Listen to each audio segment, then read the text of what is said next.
more mobility. Ember Storm sounds super awkward. DP is still in the pool. They could pick DP. Okay, DP. DP safe lane. Yeah. And just enable the Moon Storm. What about I'm down with that. What about Chaos Knight? They've played it. They played it against VGJ Storm in the very first game of the tournament. I think they're really lacking a whole lot of AoE on Vici. They honestly have a lot of holes right now. They have a lot of damage. They have pure damage. Lots of damage. They have no control, and as you said, like high illusion HP could be a problem for them. I think I do like the CK. CK is really good, or DP is really good too. Or is anything else? So how do they address that control deficiency? That's really tricky to me. They could go back for the 11 offlane Void maybe. Yeah. Depending on what carry again, they have. you know what? Is Sand King still available? I think you need something. I think you need something with a disable on a short cooldown, right? Mm-hmm. I think it's really hard to play. I want some more AoE control, to be honest, on Vici. What is there left? That's why I brought up one the Sand King. Yeah. There's Void, but very long cooldown. What else does he play? Tree and offlane. Oh my God, no. VG's draft has a lot of holes. Oh, but they have one overwhelming strength, which is just pure damage in your face. Yeah. Pretty much just snowballing the Bloodseeker with the Thirst, as we've seen happen a bunch of times. But so for Mineski, what? Troll, CK, or maybe Ember? Or DP, as we said. Ember's bad. Ember's bad. Okay. Ember's bad, yeah. They need some objective hero. Maybe even the Sven. I've seen it work against Bloodseeker and Pubs. I don't really know about competitive. But it should probably just be like a stable hero, like DP, whatever. Like a Wraith King. Oh, this is... Oh, my God. Whoa. This is another matchup we change. theory-crafted so much. Whoa. I didn't think All right, well, that's the 101st hero picked or banned at the Supermajor. Unbelievable. Wraith King is an incredible pusher now, actually, with the skeletons. Yes. Every last hit, or every 2 last hits or denies, you get a skeleton charge now. Very, very good. I like it. Wraith, Storm, Naga, Pango. What a lineup. It's the perfect hero to set up Storm, honestly. You just blink in, you give him a good opportunity to jump in. I was thinking that like they can now lead the charge, and now Pango gets a better opportunity to go in afterwards. Same thing with Storm. You have this hero that just jumps in. You're like, throw your big spells at me, throw your pure damage. I'll soak that for my other guys to get their spells off. Particularly with the threat of Pango being ruptured, right? You have to have another frontliner that can blink into a fight and tank. How are they going to address the... Is it going to be the Void? Underlord. I thought about that, but I just... Root is good against Storm. It's great root, yeah, but... So they're putting Paparazzi safe lane. They want to match it versus the Bloodseeker. Oh, but Orion, Kunkka, Bloodseeker. oh my lord, we've seen this before. Hey, maybe yeah, well, let's go full circle. We've got he's had some very good games in the past. Storm That's the thing. versus Kunkka. If we go by the fact that we talked about Amid matchup at the start of the series, so a lot is on those two. But we all know it's a team game as well. True. And it does depend on all 5 on both sides. Alan, which side do you prefer? I cannot, in good conscience, pick... I have to go Mineski. I can't pick Orion Kunkka after what we saw last night. Okay. You want to go first? Is it me? Sure. I'll go Mineski as well. Okay. That was quick.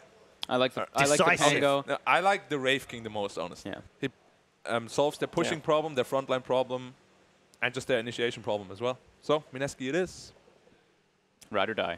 Okay, all right. Let's go, Always boys. Dangerous when we get 3 people that agree with each other on the panel. Let's see how that affects Mineski's chances as we head into game number 1.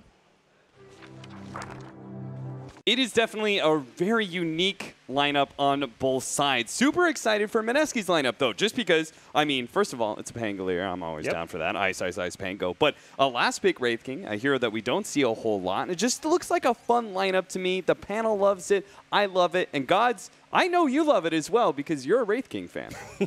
I somehow got like a 17 win streak on this hero in solo queue. I don't know how. I don't actually think it was that good.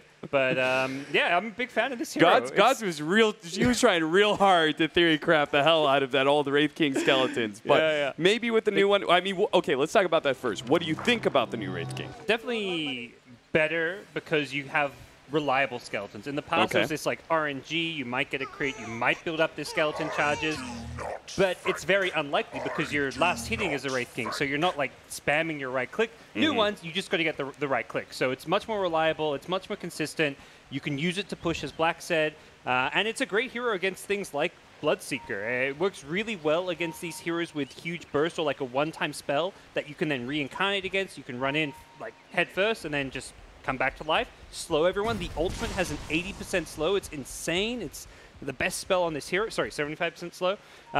It's very powerful and hard to deal with. And we've got two different frontliners for a Storm, right? You're talking about how this Wraith King can just run in, do a bunch of things. Well, you've got a Naga Siren Disruptor combination to set up. You've also got this Pango on the front lines as well. And it seems like all of this is just to be able to set Moon up for success on the Storm Spirit. But we do have a Vici Gaming team to talk about. We do have to talk about their lineup as well. They've got a support Zeus with a Bloodseeker behind it. Yep, there was one support Zeus from Lana. Vici Gaming won that game. It looked really good. And with the Bloodseeker, it's going to be amped up even more. The questions around the Bloodseeker is not so much about the synergy, it's more about who's it counter. We've seen this hero do very well this turn, but it's almost always been picked up as a counter pick, particularly against the Slark. But even some of the other heroes we've seen against, it's been like a lane matchup win. It has a lane matchup win here against the Pango, but it just feels like it doesn't hard counter the draft as well as it has in past games. It looks like Mineski were planning to be able to run Tri-Lane into the Bloodseeker to try and pressure him early. Vici Gaming do swap up the lanes, so they're going to have the Underlord into the Tri-Lane, and they will still keep the pressure on the Ice Pango at the top lane. Yeah, these are the lanes I imagine Mineski did not want. They were hoping that the Pango would get that favorable matchup, but instead he's going to be up against a Bloodseeker, and there's very little Ice can do except get experience up here. Dude, look at this. They're blood raging the Pangolier, who already has terrible stats, and then Fenrir just goes and right-clicks him and challenges him with Brain Sap. As long as Ice doesn't get any CS with Swashbuckle while he's blood rage, it's actually a very good idea in how to harass this solo offlaner. No longer solo, though, with Ninja Boogie here. Yeah, he's just getting harassed constantly. Should be a pretty good lane for both Storm mid as well as the Wraith King in the off lane, although it is a bit of an annoying hero, the Underlord to verse. You can't... Ooh, first blood, Ninja Boogie. Yeah. Getting Fenrir. Fenrir just stuck around a little bit too long. He did that thing where he was like, I'm a Bane, I'm a Brain Sap, I can trade things out, but... Yep. So we'll see how these side lanes go. Zeus is going to get caught out here. And yeah, he's going to be body blocked. Well played by Jabs, trying to set Mushi up, and Lonham's just going to turn and do whatever damage he can. So I think one of the very top lane, constant action, Paparazzi now in a bit of trouble, but very underrated part about Wraith King is just how good his stun is as a laning stage tool. It used to have this 10-second cooldown. It's a little bit longer now. Oh, sorry, it used to have an 8-second cooldown at all levels. Now it's a bit longer, but it costs less mana. So 95 mana cost at level 1. It's very spammable. One of the shorter cooldown stuns. So easy to get kills with this. And they're going to need every single bit of help that they can get because they're trying to run kind of a double melee. Mushi's currently being left alone right now against an Underlord. And we've seen Underlord even today match up against these melee heroes, and he just owns the lane. Yeah, and this once he gets some levels, it gets a bit tougher, but luckily you've got magic damage against him with the Wraith Fire Blast, and so far he has not been bullied out of this lane. It's tricky because the Zeus can't really come to lane, because if he ever gets caught by an Ensnare or a Wraith Fire Blast, he's just done for, which is where I think Vici Gaming initially think this Zeus Underlord lane is going to pressure a carry, but a carry like a Wraith King is a bit harder than others to actually pressure.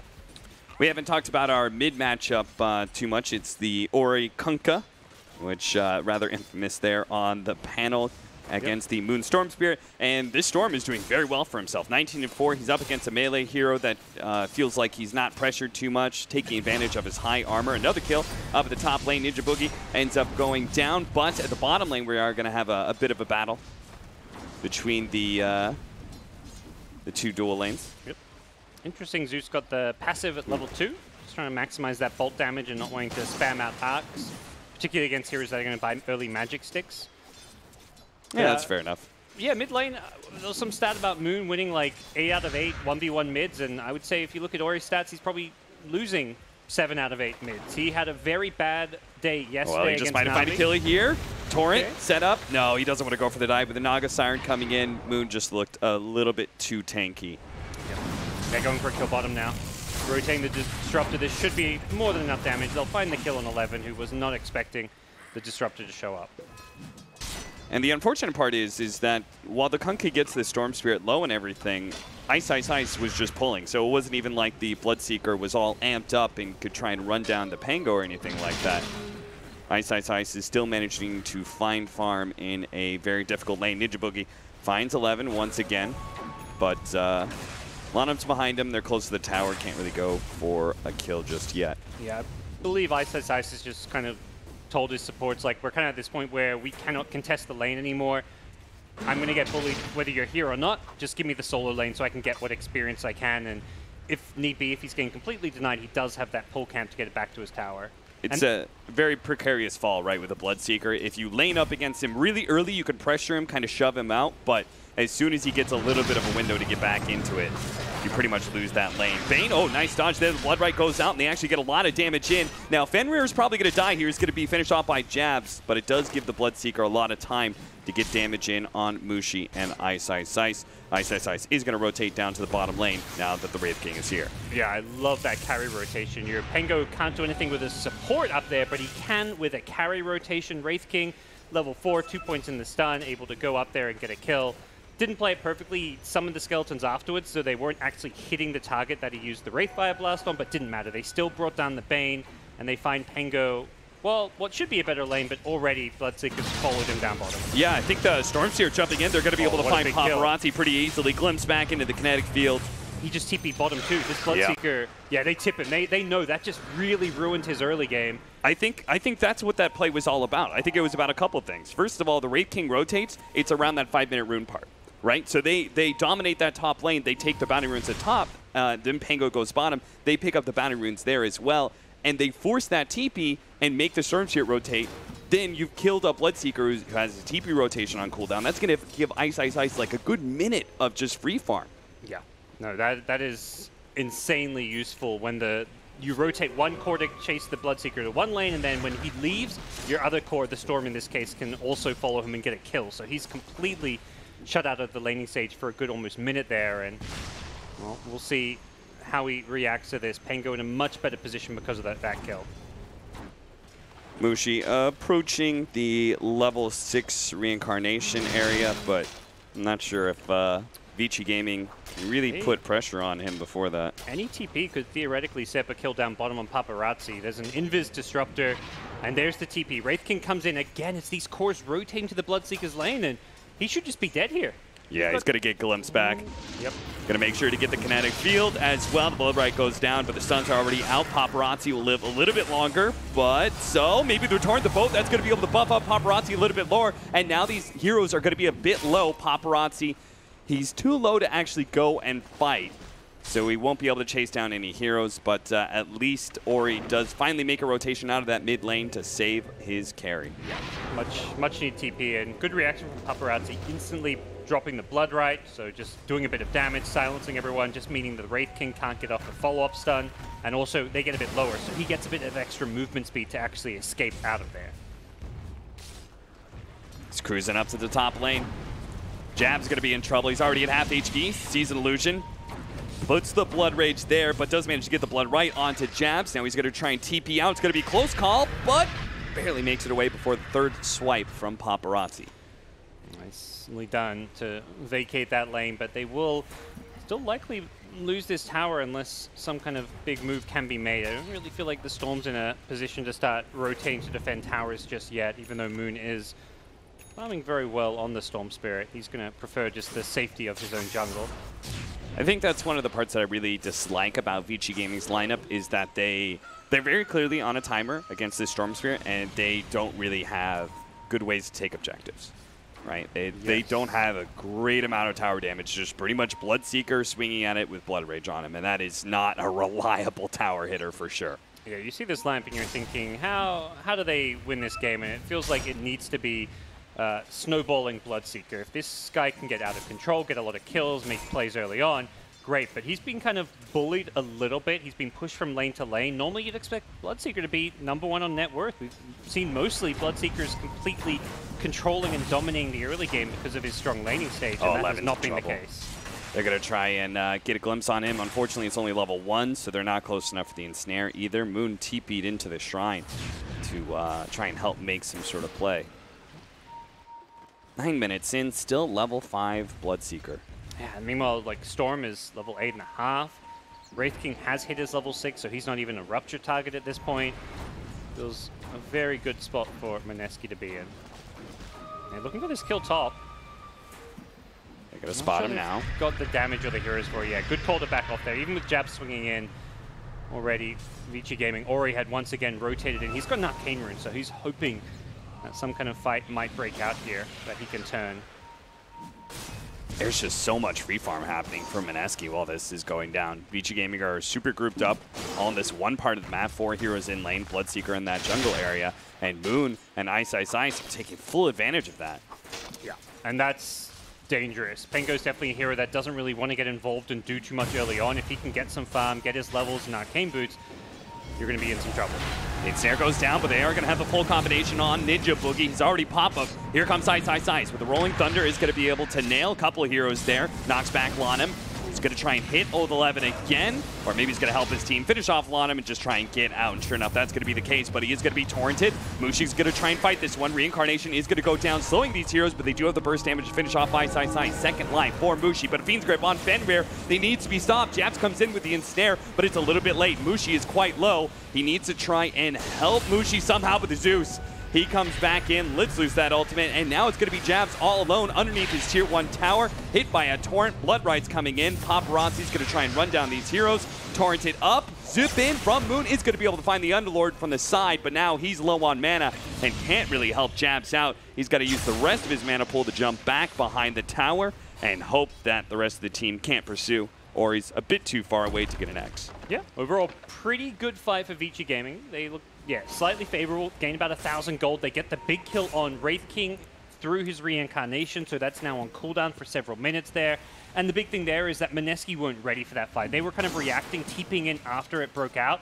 They've already lost the Disruptor there, so it just felt like they weren't in position with the backup needed to take the fight at the very start. Pengo TP's in. If he's sitting behind, he can instantly already have the Rolling Thunder prepped and then counter-initiate. This is also a Pengo that's not going to give you a whole lot of damage, right? And this lineup is relatively tanky. When the Kunkka has already thrown his boat, you've got Underlord, and you could saw the way that Lanem actually took so much damage. It was all because of that boat buff. So when Pengo comes in and he doesn't have a Javelin and his Rolling Thunder doesn't actually do that much damage, then you actually struggle to be able to just kill things. You just don't have enough. You run out of steam. Good news is the key hero, the Storm, he's the real carry in a game like this. Wraith King is always kind of the 2 position. He's enabling his mid laner. Is having a great game. No deaths on Moon. He comes up, cleans up a single kill, almost finishes his Kaya, and I think that's where Mineski won't feel too bad about that fight, even though it was a 2-for-4 trade, just because Moon is the one who gets a kill and gets to clean up while farming. Smoke up. They're going to run into each other here. Ninja Boogie on the low ground is going to be the one spotted. We're going to throw the full Kunkka combination at him, but it's a support, so Mineski don't mind. Yeah, similar thing to top, but this time Mineski recognized, look, let's not react and engage after we've already lost a hero. Let's just, you know, disengage. They use Ghost Ship. It's a short cooldown, so they're going to have it back up very soon, but you need to be the ones starting a fight if you want to be the ones coming out on top of it. And that's Rolling Thunder to follow this Moon initiation up, lands right on Fenrir, but he dodged it with the Nightmare. What an excellent timing once again by him, but the Rupture just destroys Ice. Now the long jump away from Moon as he TP'd. No, he doesn't TP out, he got Ruptured, pulled back by the X. And both of those cores end up going down. What a change. Vici Gaming, it just looked quite rough that their laning phase was, you know, not going to be one of those get off to an early start, but oh, they're going to go for the extra play here. They're going to head straight up to top lane, see if they can catch the Wraith King while Reincarnation is down. But I think they did spot the Dark Rift. So Mushi won't get caught there, but what a great fight there. This big kill on the Storm Spirit. The Pengo happy to throw away his life to enable the Storm to get in and ideally get out, but they managed to pull him back in with the X there. And is there anything a Pengo can do in that, like, when you're getting ruptured here? Is this just, like, how do you itemize? What do you get, like a Yule Scepter or something? Or is it just, like you say, you're going to get ruptured and that's the end of the fight for you? I think Lincoln's is okay, but I think more than anything, you still need Blink Dagger. Yeah, you just want to make sure that your initial Rolling Thunder hits are super disruptive, maybe even hit the Bloodseeker. And if he has to rupture you after the initiation has already been kind of won, then that's fine. You just stop your Rolling Thunder, you shield crash, and then you just kind of stand there and tank damage. Just try and become a focal point with your Blink Dagger, I think is the best play. Jams. What are we going to turn this into? Is it going to be a Static Storm? Is it actually going to lock down both of those heroes? They will. They're going to go for the Underlord force. Meanwhile, Moon goes to the back line, trying to catch out the Zeus, but the Kunkka combination just blows up the Wraith King. That's life number 1. Meanwhile, Moon is out of mana, and he still hasn't managed to finish off that support Zeus. He's still too tanky, and so is the Underlord. Wrong target priority for Mineski, and now they're in big-time trouble. That is going to be Mushi on his second life being brought down. Moon still trying to get some damage in from behind. Finally managed to finish off a couple of supports. Bloodseeker's low. Bloodseeker needs to be able to get out, but locked down by the Ensnare. Finally, he goes down, and the Underlord drops as well. The second part of the fight turns to Mineski's favor after a disastrous failure on the initial initiation. And it really was. Like, the Storm had the Zeus kill if he wanted to, but he bowled back to the low ground. I think his team calling to go for a different target or just thinking they could kill someone like the Underlord, as you mentioned, and that was not the case with the initial burst, but once they re-engaged, once Storm, he had a full bottle there. So he came in hasted, had 3 bottle charges, he backed off, used those charges, re-engaged, and then he was able to clean up on their kind of second hurrah. And a very classic Wraith King fight. You know, you die, you even die twice, but you're enabling your cores. I feel like I see this so often in games with Wraith King is first you're to die in a team fight, or if you don't die, it's also a bad thing because you want to be using reincarnation. Problem is, half the time when you reincarnate, you instantly die, but they have to throw so many spells and invest so much in killing you that because of that, a hero like a Storm is able to clean up. It was also a classic Bloodseeker fight, right? Where you go for a kill, you don't manage to get the last hit, and you're getting focused down, you just die. Like, oh, well, that's that. Vici Gamer is still going to continue this push on the mid-tier 1 tower, feeling like now that the song is down, that kind of initiation no longer being an option for Mineski, that they should be free to take an objective. Yeah, Mineski do have some good vision here. It's nighttime, but they've got the lane ward, but that reincarnation song, it doesn't look like they have any plans to defend this one, and thought about the rupture, doesn't actually get it off, and now Ice is going to bounce back in. He's going to try and hit him one more time, get down with the swashbuckle, see if he can finish off the Bloodseeker, but he's not quite there. He didn't have the damage, and now he'll die. Ice, he played it right, but he just didn't quite have the damage. It was so close. Slightly misjudging it there. Doesn't feel like a death that's too costly for him, though. I mean, it is gold in Ori's pockets, but it's not like he's at a level where he's going to respawn within 20 seconds. His team isn't looking to make any plays, any moves. They've got reincarnation down, so I don't mind that death too much, even though it does definitely help Vici Gaming. It was worth the try, sort of thing, right? Yeah, it definitely feels that way. And we're seeing Ori, though. He's getting very farmed on this Kunkka. Number 2 on net worth behind the Storm. About to finish off a Shadow Blade. Having a much better game than what we saw yesterday against Na'Vi. We'll see what he's going to be able to do with that kind of burst damage. Yeah, and he's very high level as well. Like, looking at someone like Wraith King only just now hitting level 10, really does feel like this game is going to be all about the Storm Spirit. Both the the Wraith King and the Pengo playing at just level 10 there, not with a big amount of farm on either player. But it's the kind of game where Storm can just single-handedly win team fights if he gets farmed enough. Yeah. I would say, like, there's 2 parts to a good Storm game, right? It's like whether or not the enemy team can easily lock you down, and the other part is whether or not you can actually easily kill heroes by just jumping in on them, getting your combination and blowing them up. And some of these heroes are a bit too tanky to take on. It seems like the Kunkka and Underlord are particularly difficult, but Bloodseeker can be quite the squishy core at times. And that's why he's trying to go for that early BKB, or he's setting up onto the Naga Siren right now, trying to get him before the Naga Siren can come out. And sure enough, that combination leaves 0 room for a Naga Siren to cast anything. Nice little move there to get the Naga, but doesn't seem like they can respond to this mid lane push. They are moving in, but Ice is there to scout them out, so he'll very quickly blink back. A glimpse. Sending the Underlords to the side. Mushi. They get the Towden either, so worth. Definitely worth the move over there to take away about 1,000 or so gold from Mineski, who wants to kind of back off, reset. They've got reincarnation now, but I'm not sure they can too easily make these big plays. It feels like they want to wait for Moon's next big item. That's when they're going to be strong. And he's opted for a BKB over the more common Orchid follow-up to this Kaya. Speaking of the items, what do you think about Mushi's next choice? He's going for the Blade Mill. seems fine. You want to just be in the front lines. You're tanking up damage. You're likely dying in these fights. So he's going to put himself in this position where they either ignore him so that they don't have to fight into reincarnation, in which case Mushi can theoretically do some pretty good damage with Armlet plus spamming his first spell, his stun. Or if they are going to focus him, he can at least, you know, stay alive for a while and do some blade mail damage. So it's pretty good. I'd like to see some kind of initiation item on him afterwards, either a Blink or a Shadow Blade. I think it's a pretty key part of playing Wraith King once you get to the mid game, particularly when they don't. I guess they have the Blink Rolling Thunder initiation on the Pengo, but Wraith King's just a very slow, clunky hero. You need some way to quickly get in and out of fights. 83% kill participation for Ori.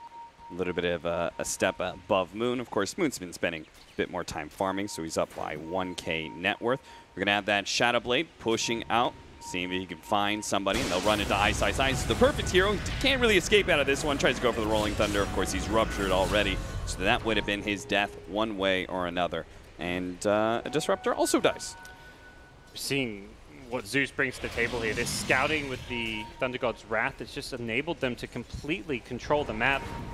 Very limited vision on the side of Mineski. They've got a couple observer wards up, but they're in very defensive places. One's, you know, in the river. Like, I don't think you ever see observer wards planted in the actual river water. That is like something that pubs will do, but it's, you can't really blame him. It actually gives him okay vision, and against a Zeus, it's less likely to be dewarded. Zeus is just one of the best heroes for taking out wards right now, next to like Slark or something, and it makes the game very hard to play when you can't see your opponents, and they can often see you. Anytime they want to throw a Thunder God's Wrath, they're going to scout you out. Well, with the BKB on the Bloodseeker, and Zeus has got level 2 ultimate, he's got Ether Lens, we've got the Shadow Blade for Ori. It feels like Vici Gaming are getting a lot of their kind of big mid-game items. What do they do next, though? Like, I'm struggling to be able to see like a big maneuver that they actually do besides just repeatedly trying to run into Mineski and kill them over and over. Keep trying to be the ones who start fights. So I think the key part is good warding and vision for both teams right now. In these kind of slow farming passive games, warding and vision is king, because that's how you're going to find those pickoffs that can lead into objectives. Without a pickoff, neither team's able to really take Roche, get a tower, anything like that. Mineski, they know that there's heroes up here trying to gank Ice Ice Ice, and they're going to run into the perfect hero. Paparazzi is going to be forced into his BKB usage now. Are they going to turn? They're going to sleep one, Fiend Script the other. Blunt's going to be able to stop that Fiend Script, but the bow combination does manage to finish off that Naga Siren. Mushi on his first life in the front line, just battling it out with Old 11. Doesn't actually lose his life just yet. Maybe he wanted to, just so he can get a slow on some of these heroes, but Mineski, they bought back on the Naga Siren and didn't really get anything out of it at all. Yeah, these are the kind of fights Vici want. Just these 1-2 hero kills, back off, reset, keep farming. Their heroes still have a lot of room to scale to take this late game. They've got one BKB, but a second one coming on Ori most likely. They're going to get stronger and scarier as time goes on. Isn't this a time where Vici Gaming, don't you want to get aggressive again? Don't you want to just kind of like smoke and run at them, since Reincarnation and Song are on cooldown? Or sorry, not Song's not on cooldown. Yeah, ideally around this top lane. Fighting, they've just had fights around their wards. They've picked off the Naga up there like twice in a row, it feels like. Oh, running into an Underlord. That's not quite the hero that they really want to be able to gank, but it is inside the river where Pangolier is most dangerous. So, Underlord definitely dead. Moon's going to try and get some extra heroes. He jumps on a Fenrir, pulling him in. Static Storm laid out just to make sure there's nothing coming out from that Bane. Now Jazz, he tries to slow down some extra heroes, managed to get the Zeus, which Moon will manage to finish off, but Paparazzi, all these low HP heroes, he's running around super fast, but Moon just quickly gets out. Yeah, that fight will go Mineski's way. The River Pengo just demolishing the Underlord. It sounds like the ideal hero to have pop that smoke gank if you're in Vici Gaming's shoes, but the rest of the team were a little bit too far away. They didn't have the... If they have an immediate rupture on the Pengo, it's a different story. Jesus, Ori! Wow. That, quite the play. Sets up early with the Torrent, runs in with the Shadow Blade, gets the combination. Beautiful. That's a very big kill. 40-second Storm is down, but ending the top net worth hero streak. of dominance, and that's going to put Vici Gaming in position. They instantly smoke up, run towards top lane, and Mushi may have reincarnation, but without Storm alive, this just feels like a very safe fight for Vici Gaming. Oh, they had the vision. They've caught Ninja Boogie in the side. They're going to get the Torrent on him instead with a Blood Right. They get the Fiend's Grip. Fortunately, the Glimpse went down to the last second to be able to stop that Fiend's Grip, but life number 1 is gone. Ice, and Jabs are going to try and play rescue here. Coming in with the Song of Siren, finally gets it off, but the Rupture is going to slow down Mushi. He can't really get out of this one. They're going to try and cover it with the Pango, but it's already too late. His carry is dead, and Ice will not do enough damage to threaten anybody. In fact, if anything, Ori almost landed the Torrent, but they wouldn't have wanted to dive that Tier 3 anyway. They've got objectives to take in the Tier 2. Yeah. Great play. Immediate aggression upon getting a pick off. They just run straight towards the one Mineski hero, a core hero they see on the map, unafraid of a reincarnation. Perhaps it could have got backfired if the Storm had buyback there, which was definitely a possibility. I think that fight actually looks good for Mineski with a Storm buyback, but he didn't have it, and Vici Gaming able to plow through them and take a Tier 2 tower as well. They could just play on the map constantly, right? They don't really have any long cooldowns. It's like the Zeus ultimate, maybe the Fiend's Grip is at 100 seconds, but those are support ults, not really a big deal. The rest of the cores, they can constantly play on map, even more so with if they abuse the X marks the spot with TP. Yeah, we're seeing Vici Gaming, it just feels like always ready to take a fight, whereas on the Mineski side, if Sleep's down, Reincarnation's down, it feels like they have to go spend some time farming, avoiding these fights, and continuing just to wait for this Storm to get a bit more farmed and online. See that fight again. Again, the high ground vision is really what made that opportunity for them. And then the fact that Paparazzi makes sure to get the Rupture on the Wraith King before that song stops their go. Yep. And it's kind of like save your buddy syndrome where everyone's kind of coming in trying to help. Luckily, Pango does get out of there as well. Nothing much they could do. Back in the real world, Zeus just throwing ultimates casually, scouting people out, continuing to provide vision. Gives you knowledge of where your opponents are. Sometimes we'll find those observer wards as they're being planted. And the say of this game is, again, that Mineski have very few wards up on the map. Just the one ward on the top side of the river, whereas Vici Gaming have got complete vision over this dire jungle, or at least did before a ward expired there. I think we saw this from the last time that Lanham played Zeus. He did manage to pick up an Aghanim Scepter, and he's building one in this game as well after the Aether Lens. Ninja Boogie. It's just a rough game to play a support against a Kunkka. You know, the moment you're X'd, you're pretty much dead. Yeah. And against a Shadowblade Kunkka, it makes it that much worse. I think this is a bad place for the map to be playing around this top side. It's almost always going to be warded. You're going to be going there detected. It's kind of free kills for your opponents to get. So he thinks he has some vision there. But yeah, even with your one ward sentry down, there's always some observers somewhere that you just haven't found that are going to spot you out and get you killed. And yeah, I think maybe they had some sort of idea that there was a ward up here. So he was like, oh, I'll go sentry that. And he actually ends up missing it. Yep. And Zeus ulti's just being spammed out. Find out where these heroes are, see if there's an opportunity to jump someone or get a Rupture off. Not the case, but even so. Just feels like Vici Gaming are happy to play this game out. Kunkka is going to get pretty scary once he starts getting these Daedalus online. Once he gets those extra damage talents, he's got the level 10 one, he's got the level 20 plus 25 strength one coming up, and level 25 talent not as good as it used to be, but still definitely very potent if he can get there. Orchid complete for Moon Storm Spirit. Okay. The core heroes, you know, they've got BKBs. Heroes like Zeus though and Bane just allows you to kind of freely go on them and bring them down. Whereas Underlord, if he wants, can finish off his Greaves or has an Aeon Disc coming up, which will help protect him against this Orchid.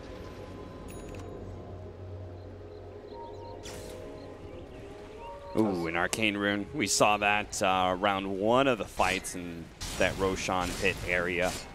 Moon used it to its full extent, won the fight with it. Now they're going to have an Arcane Rune available to them for the next 2 minutes in that bottle. This Vici Gaming smoke doesn't look like they're going to end up catching anyone, although Disruptor comes close. I feel like this is Mineski where they really need to use these mirror images from Naga to be scouting constantly, and they're doing a good job of it. One's in the Roshan pit, one's sitting mid. That's their main way to get vision this game when they can't rely on observer wards because of the Zeus coming into play.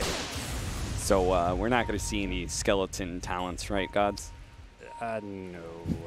I know you experimented with that. They're sometimes good. You're snowballing. You want to hit some buildings. Absolutely. Yeah. But yeah, not great. You get some other good. 15 strength is pretty nice. 15. Sometimes you get the skeleton talent at level 20 if you don't need the reincarnation 0 mana cost. There's no mana burn on the other side.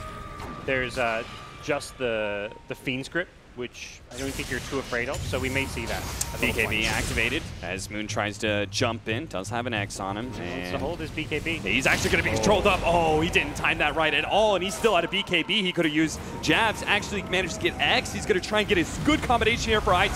He rolls in, bouncing back and forth inside of the river. That is perfect, but the bow comes in, and he just does no damage whatsoever. He can bounce around like a pinball all he wants, but it won't make a damn difference, as now they're going to save him with the sleep. He managed to get to the other side of the cliff, so he won't be chased down by Paparazzi, but still 3 dead from Mineski right outside the Roshan pit. That's got to be a free Aegis for the Bloodseeker. I don't know what they're thinking, Cat. They take that fight after their playmaker, their damage dealer, dies.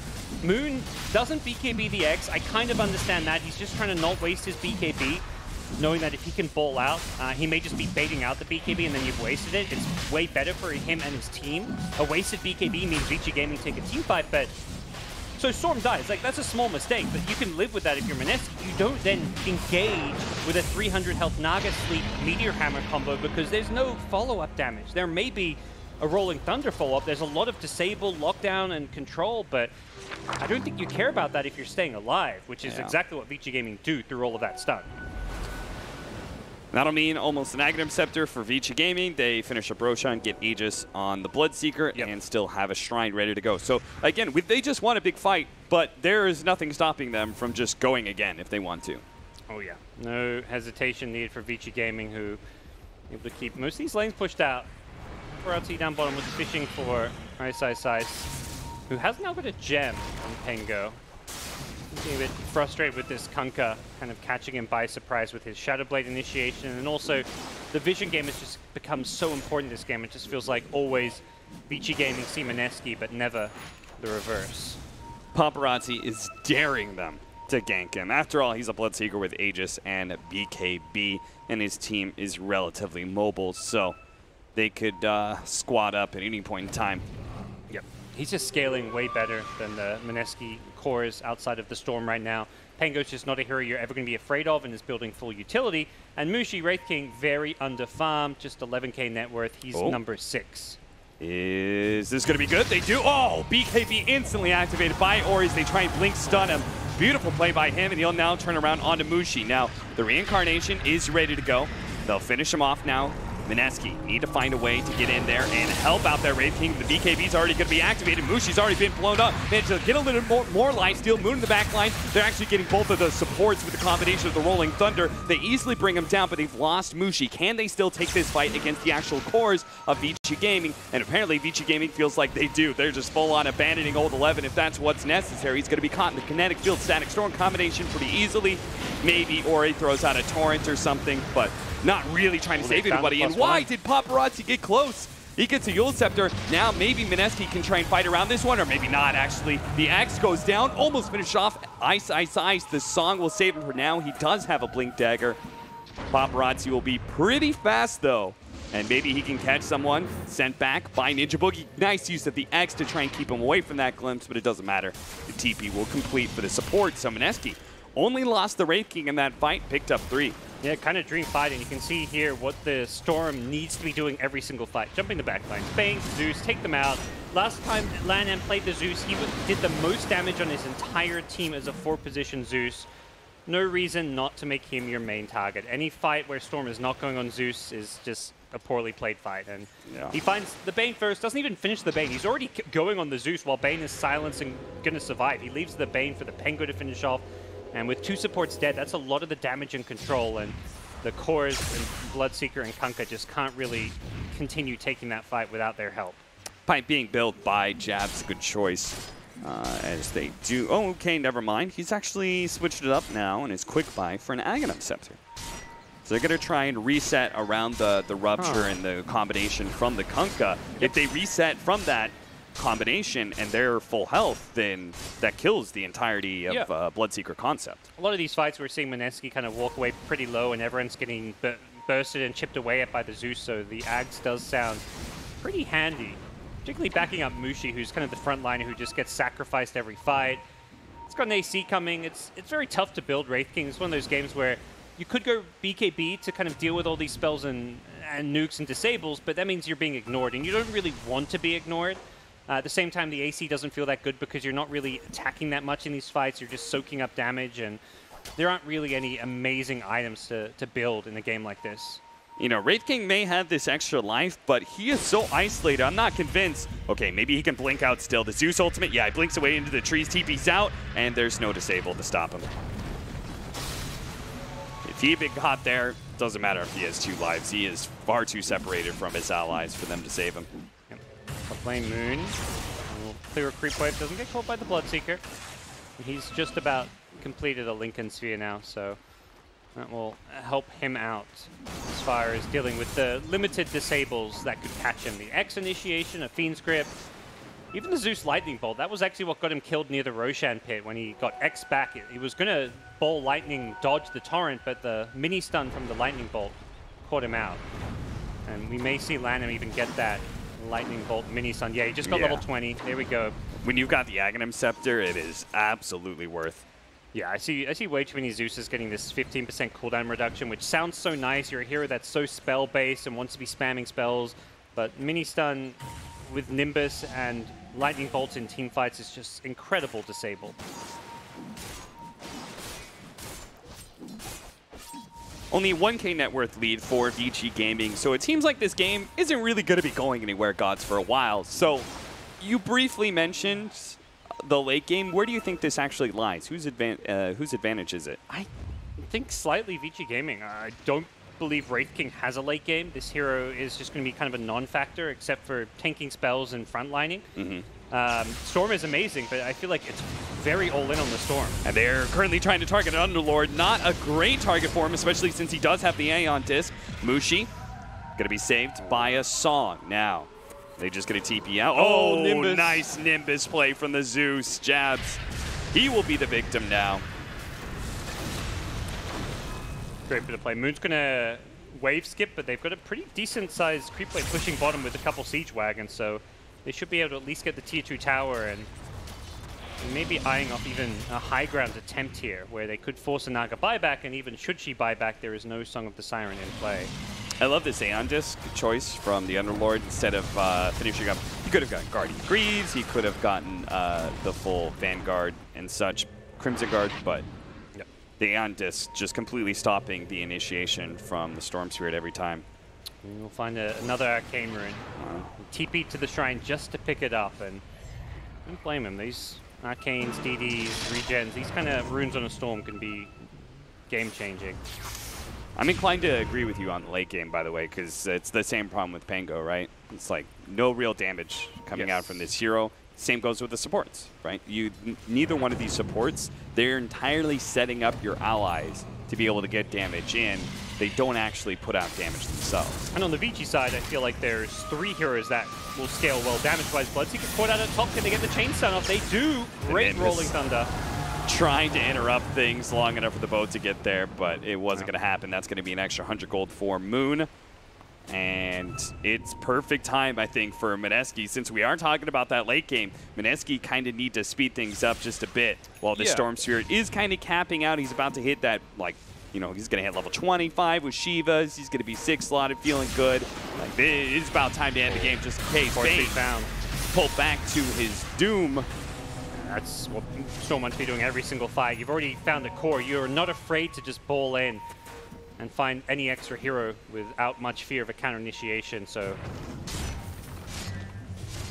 they lost their siege wagon at top, but still keeping the push alive. Ori will stop the push in mid. It's far enough away that he won't get glimpsed. Definitely an unusual late game we're headed towards. I mean, Kunkka, we've seen what he can do late game. Any kind of big crit is going to bring a hero down to like half health instantly, perhaps even lower. Bloodseeker is an interesting one who doesn't feel amazing late game, but he's at least itemized for it, whereas heroes like Wraith King and Pengu are not really geared up for it. So We'll see where Vici Gaming head as a result.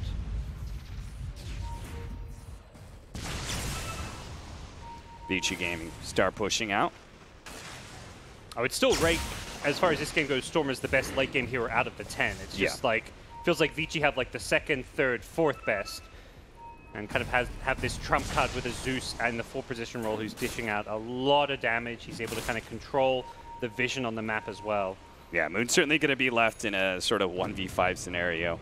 And it's funny, this Wraith King, I'm seeing in some of these fights, it's like, it's almost worth it just not to kill him and just leave him low HP because you don't want to pop that reincarnation and you want him low HP anyway for the Bloodseeker to run around. So it's like, it's a win-win, right? Just leave that guy. Just, you know, kind of cripple him a little bit and walk away. He really is such a non-factor. He's level 17 only.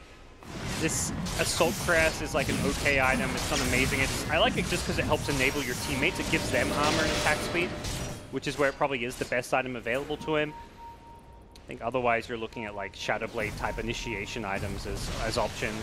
All right, we're going to see how this Aghanim Scepter is put to work here for Mineski on the Naga Siren. This is a game where we need to see some nullifiers because that's the item that's going to counter these BKBs, particularly for Mineski if they want to jump and get kills. Nullifiers on either Wraith King or Pengo just feel like a key pickup if we're looking at like that 50+ minute stage of the game. Look at those skeletons go in the mid lane. Mid-tier 2, under assault. I clicked him, I was like, I wonder if he's getting the double skeletons. I was like, wait a second, he's level 17. Yeah, he is quite underleveled. Still doesn't even have his level 3 ultimate, which is quite essential for a Wraith King to remain constantly relevant. That is an insane improvement when you get to level 3. 40-second cooldown instead of 2 minutes. And there's Zeus. Yeah, Zeus reveals... Well, it doesn't actually reveal the heroes. They're still smoked up, but they certainly know the area that they're at. Yep.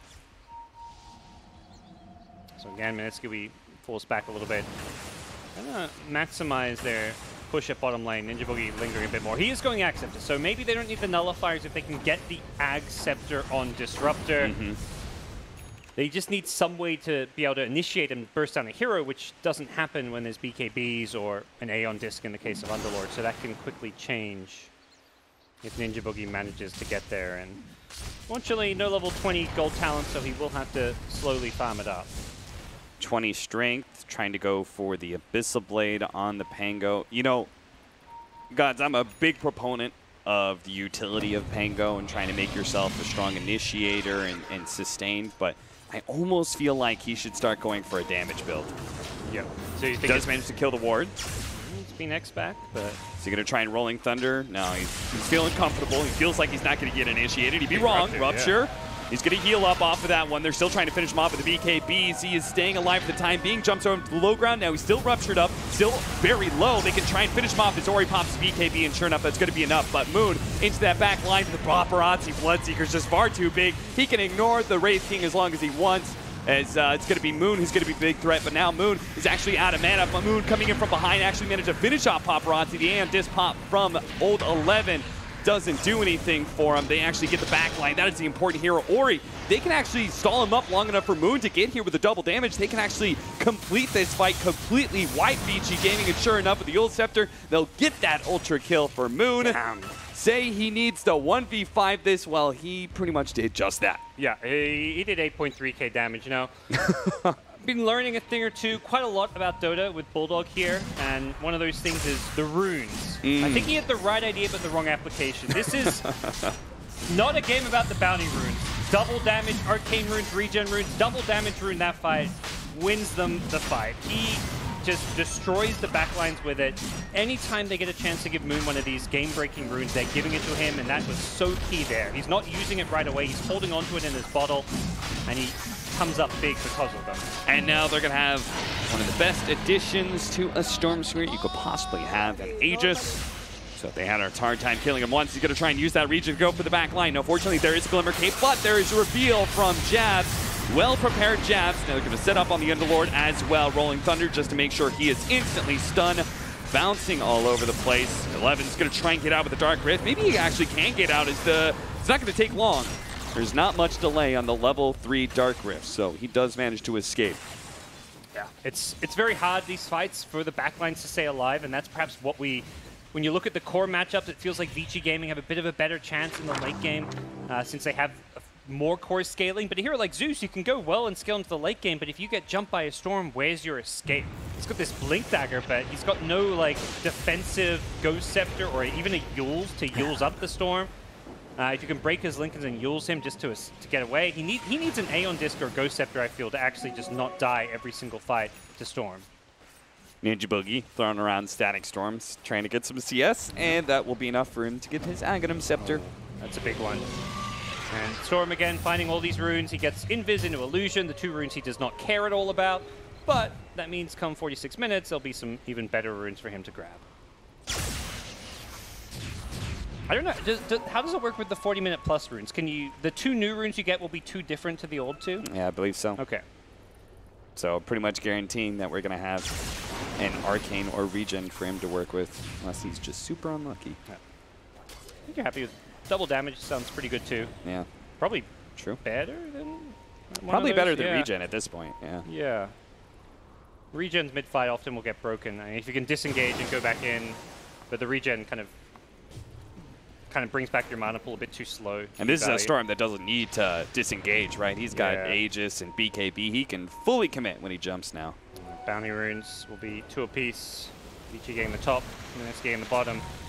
Feeling pretty good about themselves now as Mineski does get his level 20. He's going to go for the Reincarnation mana cost, has a BKB queued up. Just trying to survive as long as possible in these fights. And he's dishing out the damage. We saw the way he was able to battle it out in that last big engagement against the Bloodseeker. By himself, he did all right bringing Paparazzi low until Moon came in and cleaned it up the kill. But this game is not over based on a Mineski teamfight winner or 2, even in Roshan, because of the high ground defense. You're looking at Kunkka, who's almost completed his 2nd Daedalus, is very close to his level 25. It's going to be a big challenge for Mineski to break through this high ground. It really comes down to Moon just jumping in, ignoring. You got to ignore buildings and then basically go for the kills. Jump heroes like the Zeus. Try not to overcommit, because there's a very good chance these heroes will have buybacks. And you don't want to find yourself in too precarious of a position. But I love what Mineski's doing here. They kind of recognize we can't break high ground. Let's just move around the map, clean up these wards. Only 1 Radiant ward remains. They've done a very good job denying this vision from Vici Gaming. Basically seems like both teams kind of suck at being able to end the game. They just got to get pick-offs into pick-offs until they finally kill someone with no buyback. I mean, we love kind of seeing these new drafts, and we thought it was fun to see these picks, but the reason these kind of drafts aren't that popular is because they aren't great at taking objectives. Naga Siren in some trouble, getting chain stunned by the Nimbus as well as the Pit. That is a nasty combination. We'll lose a gem as well, which can be very easily rebought. I believe it should be back off cooldown now. Moon has 4k gold with an Aegis. He's 6-slotted, so he could even buy it for the team if they need it. And Ninja Boogie with Ag Scepter has pretty much got all the items he needs this game. Although those late game Glimmer Capes and Invis can be very valuable when detection becomes much harder to fit into your lineup once everyone's 6-slotted 50, 60 minutes in. Or if you kill a hero with a gem, suddenly Invis is invincibility. Or Storm Spirit's going to be running out of item slots. Yeah, and definitely we'll see a bit of a boost when he gets maybe 1 more big item with the Bloodthorn upgrade. He's doing a lot of right-click damage. They spot Fenrir and 11. They're going to go for Fenrir first, knowing that 11 might be able to escape with the Dark Rift. The boat's going to come in, buying him enough time to get that Dark Rift off, so should be okay as long as there's no glimpse, and he already got glimpse back. So he's, oh, Snoop! Moon! He does have the Aegis, so he might be okay here. He'll lose it now. Paparazzi had to blow the BKB to stay alive. He'll get out of that Zeus Nimbus and bring it down, but with Aegis down, I don't really know if Mineski want to go for any kind of a big push here. They are lingering around hoping for some kind of a pick-off or fight, but... Chav just walked in with 2 illusions. They thought it was all illusions, and now he can set up with a song.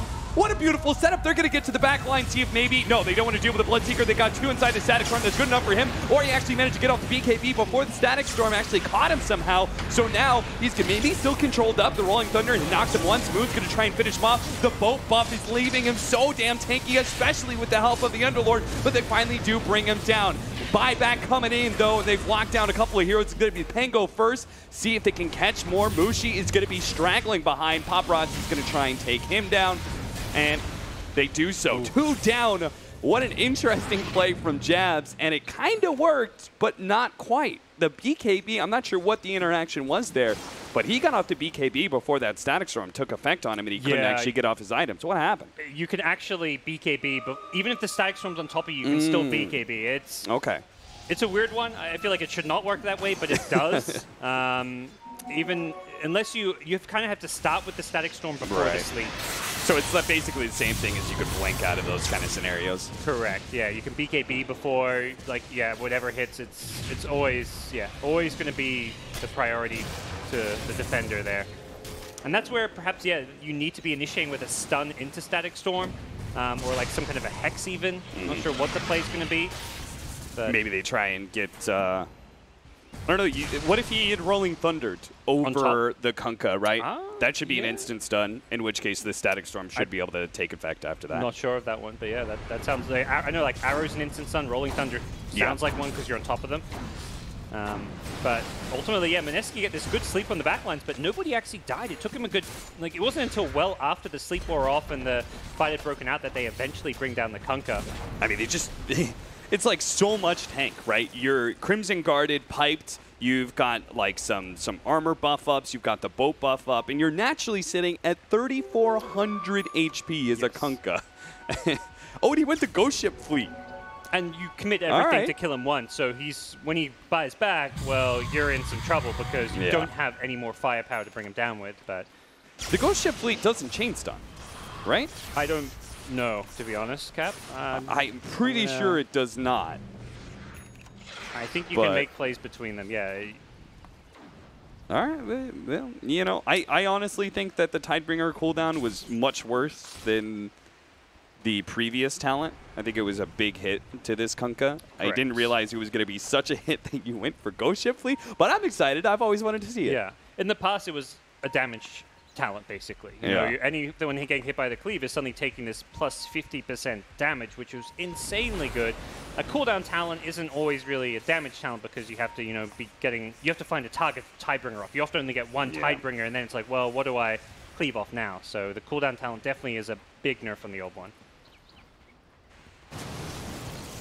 Playing around the Underlord, who still has an energy booster queued up for his arcane boots. I'm presuming that's not going to be his item, so he could get boots of travel if he wants to. No Helmet Dominator. I want to point that out. He never did have one. No, which is ulti plays. Yeah, which is something that the Western scene would pretty much always do on an Underlord. Yeah, watching Snaking play Underlord every single game, he feels like he goes for like 3 or 4 Dark Rift Helmet Dominator plays a game. Both teams probably eyeing off Roshan now, with Mineski looking to keep all these waves pushed out to give themselves a safe, secure Rosh. And there we go. Zeus has a Ghost Scepter, much needed pickup against the Storm. Just felt like every single fight he was dying. This buys him some time. If Storm wants to kill this Zeus, he has to commit for like an extra 4 or 5 seconds just to bring him down. Oh, they caught him. They knew where the X was because of the ward that was laid out. That is perfect opportunity. 2-minute cooldown on the Kunkka.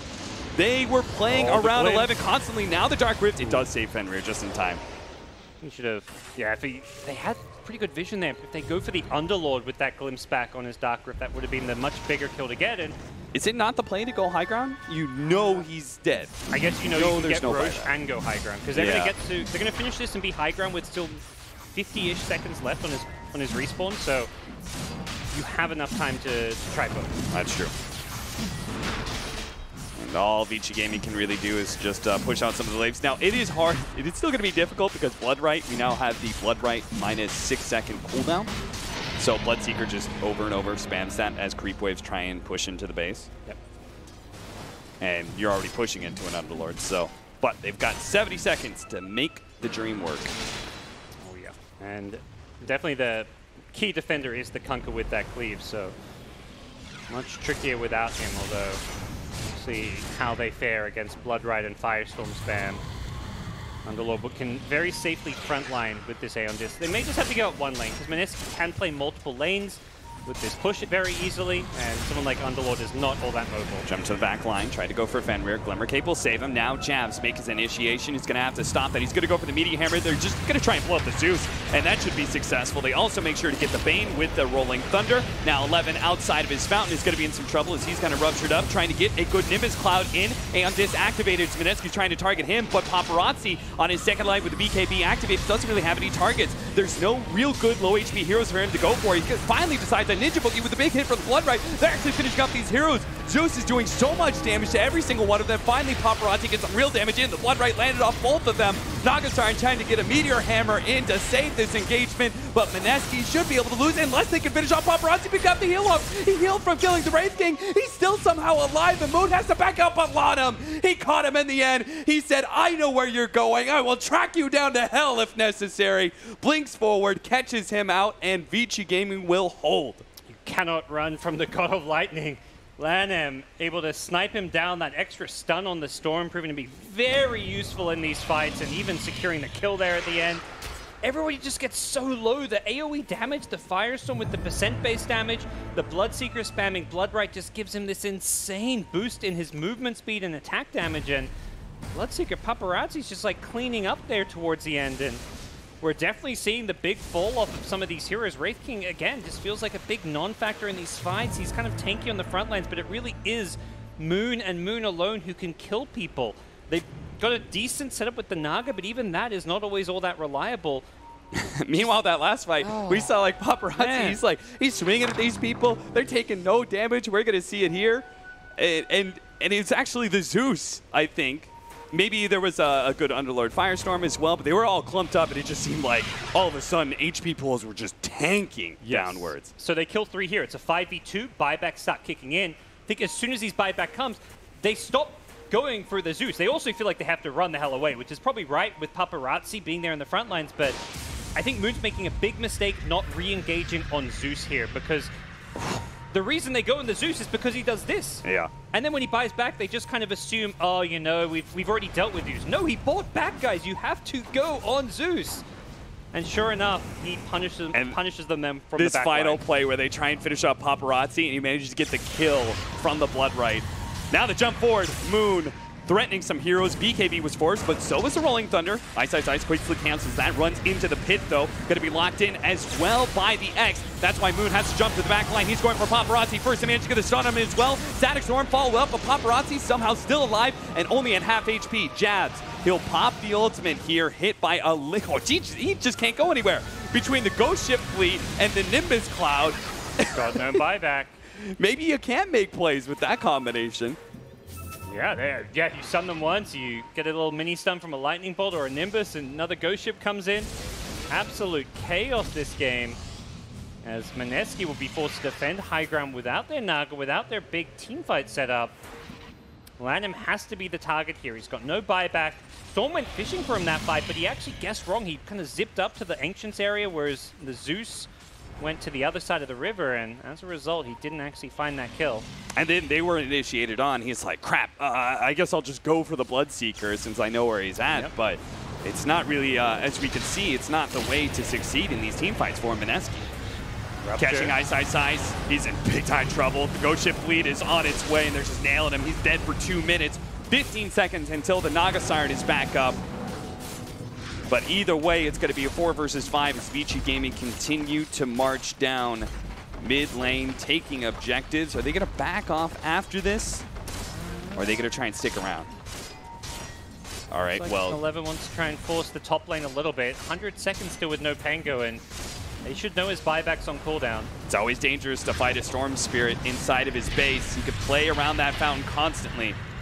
So Vici Gaming need to make sure that when the jump occurs, they do have the lockdown. They're currently trying to deal with Mushi. Of course, he's got that reincarnation. There goes back to the back line, managed to instantly take out the Bane. Moon does so much damage to some of these heroes. Careful of that Nimbus Cloud, though, friend.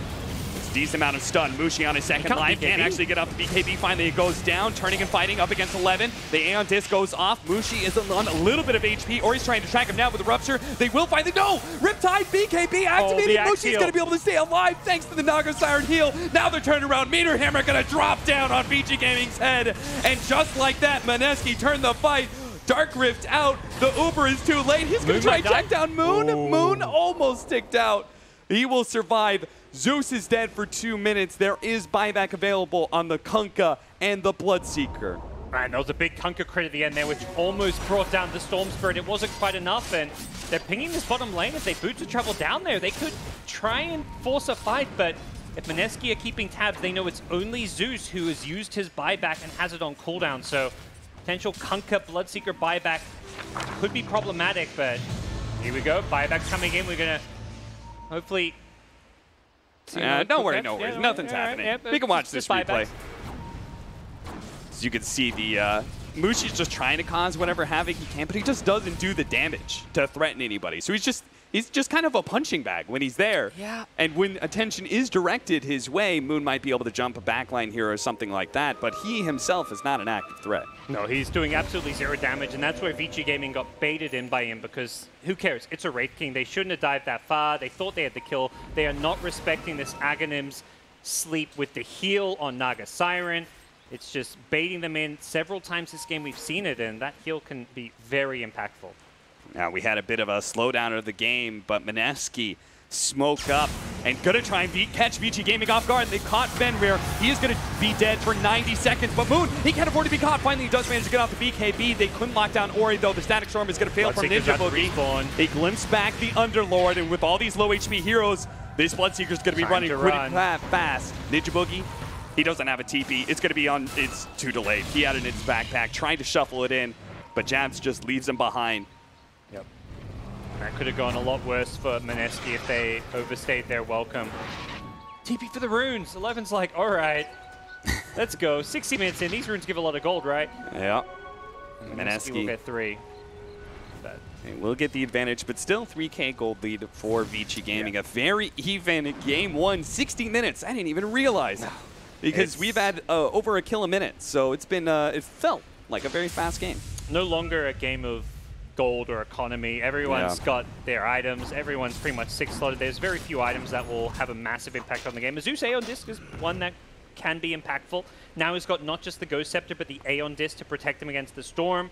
You got to stay alive as long as possible, make it so that if you do get jumped, you're not just instantly dying, and this will help that. I think you need Nullifier then if you're Storm Spirit, because the Zeus is such a problem, right? Somebody, yeah, I thought like 20, 30 minutes ago, somebody needs a Nullifier. I'm not sure who easily buys it. It's not like Storm 6-slot. What do you get rid of? Yeah. If you're in the Aegis, you really want this Linken's and BKB to protect yourself. The Boots of Travel could be perhaps backpacked. Yeah. He wants to keep the bottle in his backpack because a DD rune or an Arcane rune could be game-changing, though. So he is slot limited, and that includes the 9 items. Although I think you can sell this Kaya now. Like that's probably not needed. That is for sure. We, I guess we still have Moon Shards. True. I always forget about that item. So what are we looking at? Wraith King's hit 25, so he gets his AoE Reincarnation Wraith Fire Blast, which is a pretty cute, gimmicky talent, but it's definitely decent. Has an Abyssal Blade, so he's going all in on survivability and control. The Rupture laid out on Jabs, but at the same time, they've already got the control onto this Bloodseeker. He can't afford to go down. The Yule Scepter trying to get the combination onto the Pango, but no, he doesn't quite get it. Paparazzi surviving, trying to get back with the BKB. Locked down, and Mushi's on the other side. Runs into the brick wall. Paparazzi's immediately going to try and buy back and get into this fight. Doesn't manage to get the Meteor Hammer, stunned instantly. Bane in some trouble. Managed to pop the Ghost Scepter, just trying to linger on a little bit longer. Draws some attention away. Glimmer Cape goes down. Brain Sap, he actually managed to stay alive here. Scythe of Ice placed onto Mushi. Blood Right, bringing him lower, and they're just going to have to leave him behind. Well, he's got Reincarnation. Yeah, I don't think that's they want to commit to this kill. At least they're scared of the overcommit. stun, I think. When he dies and he goes out that stun, they don't know if Moon's going to initiate, but he doesn't.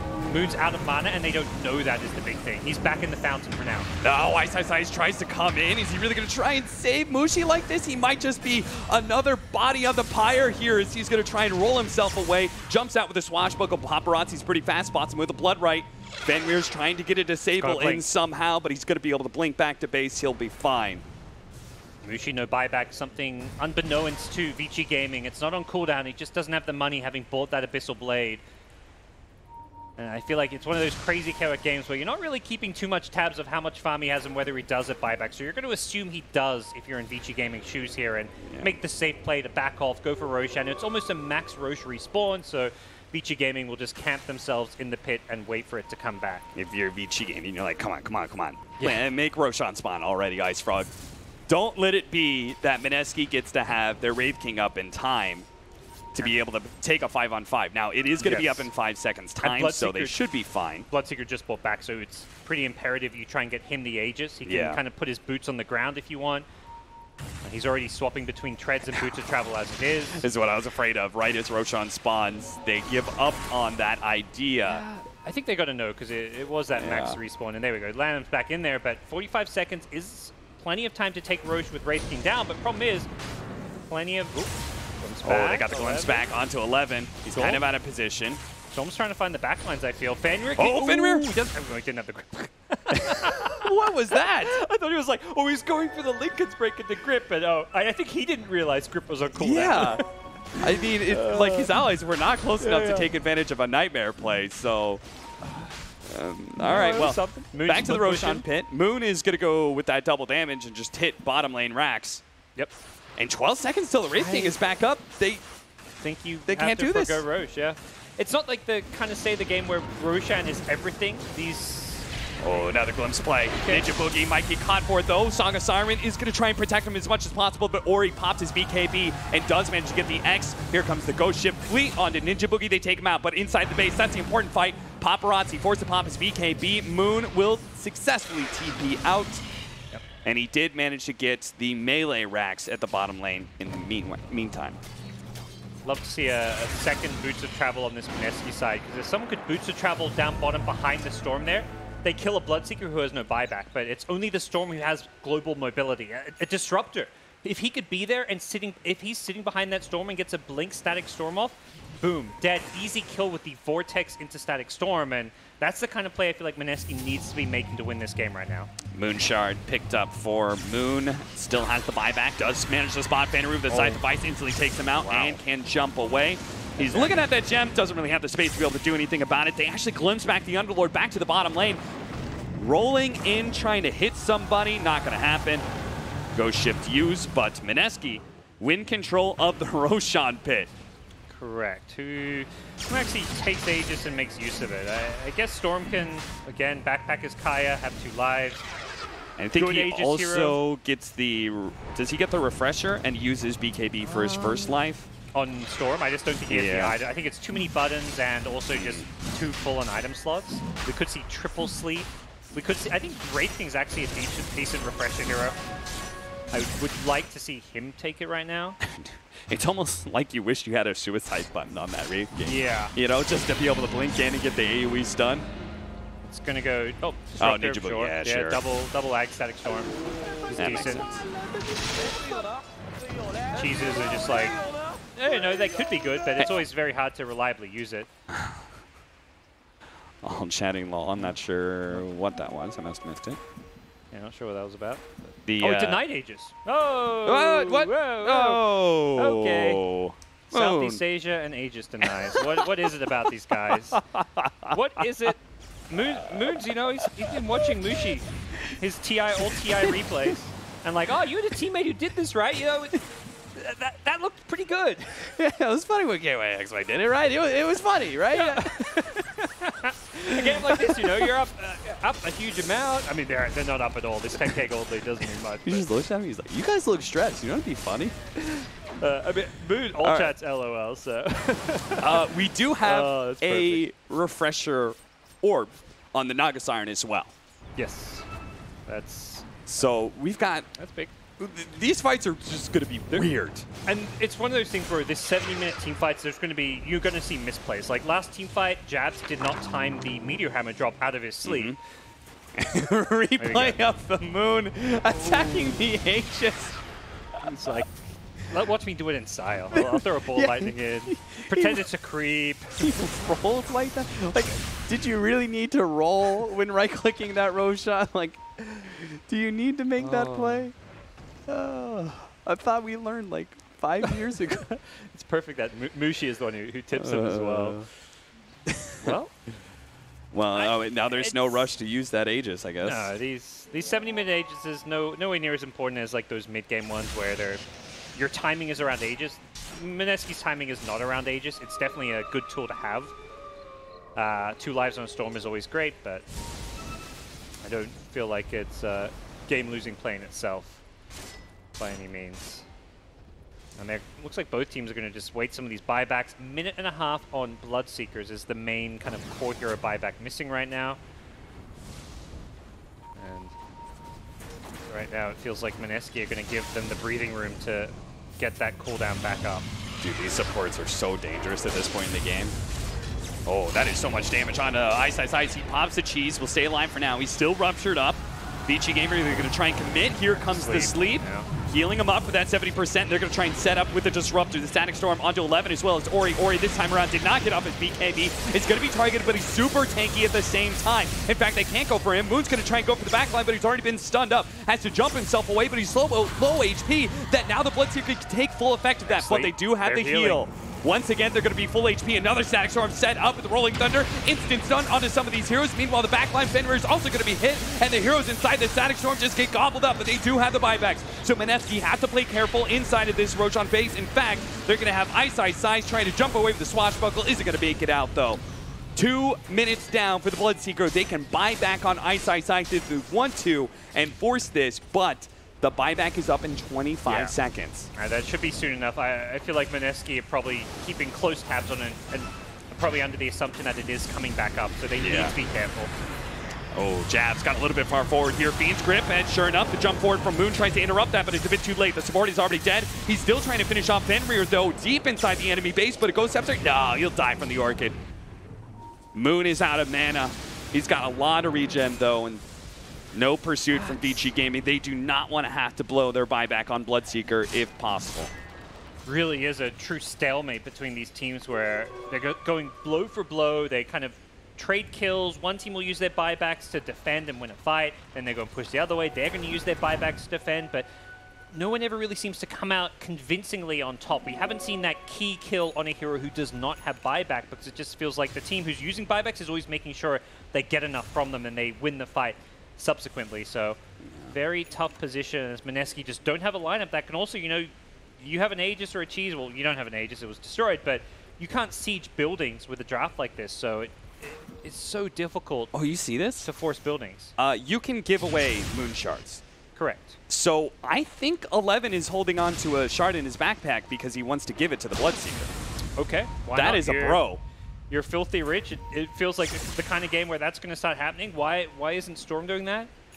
Give your Wraith King a... It's got 10K. You know, you denied the Aegis. Give Mushi a Moonshot for that one at least.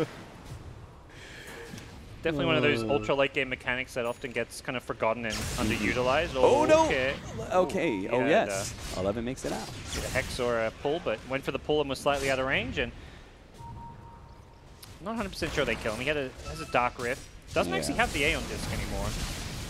He's going to Moonshard his teammates. There we go. There you go. Paparazzi. And Paparazzi still has some serious growth to him. Butterfly is a huge increase for him, just because the Storm Spirit does not want to have MKB, and the Wraith King doesn't have it either. And the attack speed, he's going to be Mjolnir, he's going to be doing a lot of lightning damage. Those last few fights, the entire Mineski team's getting like down to half health. With all the AoE spells flying everywhere, they have to use this sleep to reset, and it's more about the heal at this point. The Axe on the Naga is so key against Bloodseeker because he very quickly gets out of control with the thirst bonuses if you're not full health. Yeah, I feel so silly because, you know, we were talking about late game, and it was like, these two supports, they actually don't do much damage. But now that we're in the super late game, these supports are actually the ones making or breaking these team fights because we've got double sleep, double ag static storm. So if they can set up the first one, maybe you BKB, but you're not going to have the BKB for the second one. And even like a Ensnare, it's a 5-second BKB piercing disable in late game that you, on a 7-second cooldown. It has 80% uptime with a refresher. They jump in, they approach Blue Leakins. Paparazzi in serious trouble. They manage to get the chain stun on with the Yule Scepter. He's instantly going to be hit. The Nightmare is not going to be enough to save him. Paparazzi maybe forced into a buyback.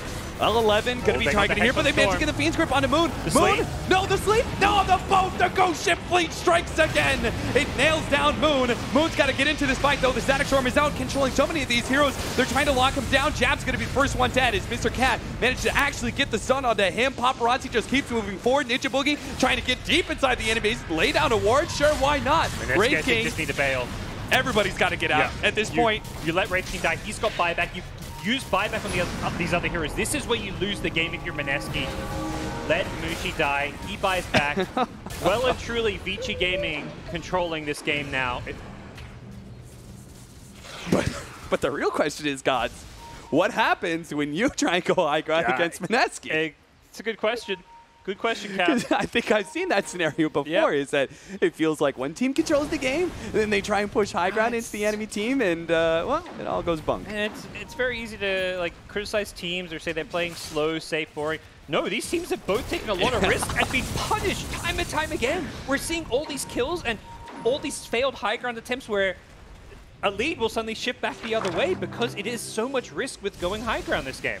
After this game, we're going to see Vici Gaming. They're going to play even slower than ever before. Remember some of those games where they were like 15K up, they're just so slow? That Nimbus into Hex there. They catch him in the trees with the Nimbus stun, then they Hex him immediately.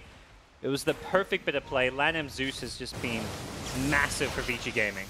Back inside the game, they do try and hold here, but it is going to be Mineski forced into that buyback. Double buybacks, actually, as Ice makes the initiation. They're going to try and get the combo stuns onto 11 with the Blood Right over the top. Maybe trying to delay some of these heroes, but he still ends up going down. 100 seconds. Buyback is up. The rest of Vici Gaming will retreat. Yeah, I mean, say what you want. It's just two lineups that do not push high ground at all. And the end result is an absolute slugfest. 75 minutes in. I don't really feel like we're any closer to this game ending than we were 30 minutes ago, Cap. No. I for one, will never critique Vici Gaming ever again for not taking risks to end the game because they're going to be scarred for life from this game. They're going to be like, we should never try and go high ground. This just sucks. Venrare, poor babe. He does have his level 25. That brain step's pretty good at being able to keep him alive here. Ice actually rolled into the awkward position, but they do have the boots to travel 2 onto the Storm Spirit, so we will join Ice and finally bring down Fenrir and drop that gem. Yep. Good job getting the dust out. I believe they're out of gems because they have 7 sentries on this Ninja Boogie Disruptor. He will still find some wards though, as detection gems become a key item to have in the late game. Problem is, the heroes with slots are normally your 4 and 5 positions who can very quickly die in these fights. So a hero like a Bane with a gem or a Disruptor with a gem quickly mince meat if out of position. But good job by Ninja Boogie to de-ward 2 orbs immediately upon respawning. Naga Siren will be the one to hold the gem. It was okay, but still has to play the backline, right? Yeah. He cannot be targeted by Vici Gaming. He needs to be far enough back that he can pop Song of Siren and blink in. Was a rapier purchase as well. We didn't touch upon that. True. It's one of those games where it's like, it just feels like an everyday occurrence with all that's happened in 76 minutes. Expected, like why wasn't there a rapier sooner? Yeah, that is actually a good question. Why didn't we get a rapier sooner on Kunkka? It does feel like a game where that one crit where he one-shot someone is going to be, oh wait, that's a win condition for Vici right now at this point. Otherwise, it's like, you know, getting that Hex Fiend's Grip on a Storm. That's another win condition for them. Storm has a double damage. No okay, they're going to go for 11 once again with the Static Storm right on top of 11. Does not have that Aeon Disc, and he is dead. He does have the buyback, though. Instantly buys back. They need to try and get away with Moon, who has no mana whatsoever. Unfortunately, Vici Gaming, they just do not have a whole lot of catch. Yep. And that's the other reason why this game is dragged. It's not just the lack of push, but a lack of catch on both teams. Outside of perhaps the Storm Spirit means you use these buybacks, it's kind of tricky to force a pick-off or a push off of them. Yeah, it's like one side can Dark Rift away, and the other side, well, Vici Gaming don't have any catch whatsoever. So. Man, look how tanky Roche is. He's just not dying. 15k HP on Roshan, swinging for 375 damage a hit. Pick it up, okay. Phew. All right. Moon's not going to go on an Aegis killing spree today. That'll be a refresher for the Pango. So since these supports already have refreshers. Yep, sure, why not? Well, refresher disruptor, that's something.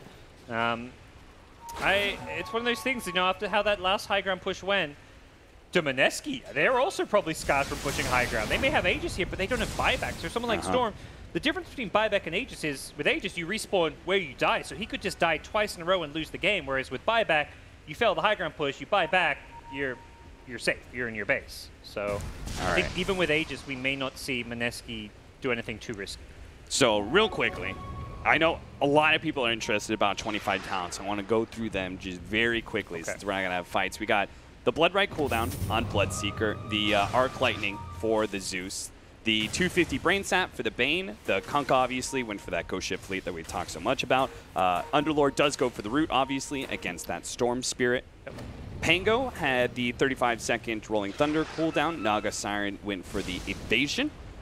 Wraith King for the AoE Blast. And then the Glimpse cooldown for Disruptor. And then Storm Spirit, well, you've seen that for a while now, the Ball Remnant.